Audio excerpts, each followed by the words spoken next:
مجرم ہے، پاپی ہے، اور خود اپنے گریبان کو نہیں دیکھتے. ہم کہاں ہیں؟ لوگوں کے عیوب تلاش میں پھرتے ہیں، لوگوں پر دانا لگاتے پھرتے ہیں. فلاں آدمی ایسا، فلاں آدمی ایسا ہے، اس پر یہ الزام ہے، اس پر یہ جرم ہے. اور آگے اللہ تعالیٰ فرماتے ہیں مالوں کو جمع کر کے رکھتا ہے، اور جمع نہیں کرتا بلکہ گنتا رکھتا ہے. تھوڑے سے مال ہے بس کتنا ہوا اور وہ نہ گنتا اس مال میں کتنا اضافہ ہوا، بڑھوتری ہوئی، اور اس کی گنتی کو اپنے لیے باعث خوشی سمجھتا ہے، اور سمجھتا ہے کہ یہی مال تو مجھے دنیا میں خوشی عطا کرے گا.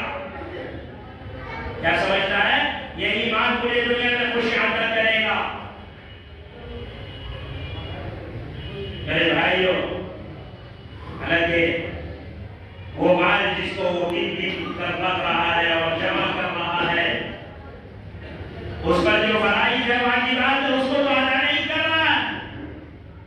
فرمایا ایسے لوگوں کے لیے اللہ تعالیٰ کی طرف سے ایک آگ سلگائی گئی ہے، تیار کی گئی ہے، لگائی گئی ہے. ان لوگوں کے لیے جو مال دولت کو خوب جمع کرتے ہیں اور گنتے ہیں اور یہ سمجھتے ہیں کہ یہی مال تو دنیا کی زندگی میں میرے لیے کامیابی کا ذریعہ بنے. ایسے لوگوں کے لیے اللہ تعالیٰ کی طرف سے ایک ایسی آگ سلگائی گئی ہے، لگائی گئی ہے. وہ آگ نہ کسی مٹی سے بجھ سکتی ہے، نہ پانی سے بجھ سکتی ہے. وہ آگ جس کو سلگائی گئی ہے کسی بندے نے نہیں سلگائی ہے.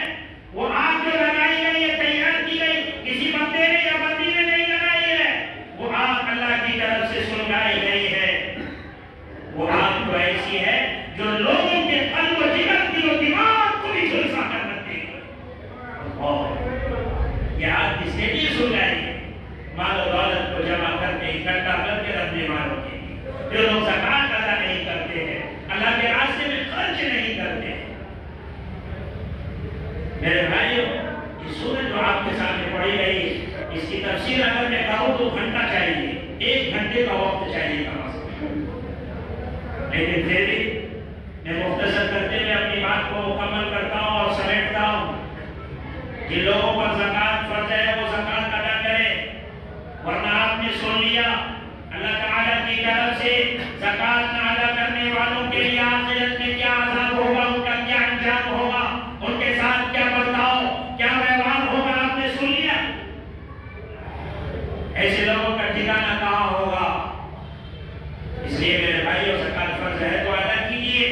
زکات کن لوگوں پر فرض ہے؟ جو 52.5 تولہ چاندی اور 7.5 تولہ سونے کا مالک ہو. ذرا دھیان سے سنیے، پھر میرے پاس کمرے میں آنے کی ضرورت نہیں پڑے گی آپ کو پوچھنے کے لیے. جو 7.5 تولہ سونا اور 52.5 تولہ چاندی کا مالک ہو. اب آپ کہیں گے میرے پاس 7.5 تولہ سونا کہاں ہے، میرے پاس 52.5 تولہ چاندی کہاں ہے؟ ہمارے پاس، ہماری بہنوں کے پاس، ہماری خواتین ماؤں کے پاس اتنے زیورات ہوتے ہیں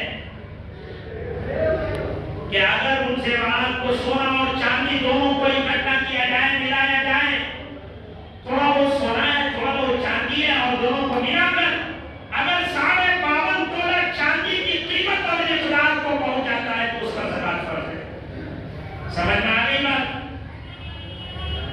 اور 52.5 تولہ چاندی کی قیمت سکہ رائج الوقت بازاری ریٹ کے حساب سے کیا چل رہا ہے؟ گزشتہ سال 55,000 روپے تھا. اس مرتبہ اگر بڑا ہوگا تو 60,000 روپے مان لیتے ہیں.